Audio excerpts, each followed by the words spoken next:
இந்த பொம்பளைக்கு இப்ப ஆயுள் தண்டனை கிடைச்சிருக்கு.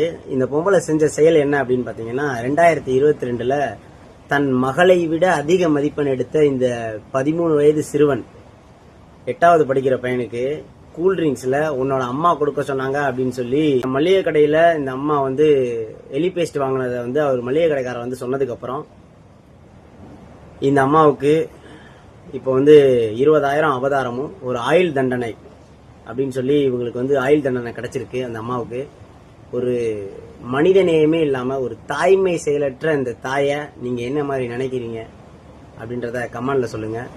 மதிப்பெண்ணை வச்சு உங்களுடைய வாழ்க்கை தரத்தை முடிவு செய்யறத பெற்றோர்கள் நிறுத்தணும்.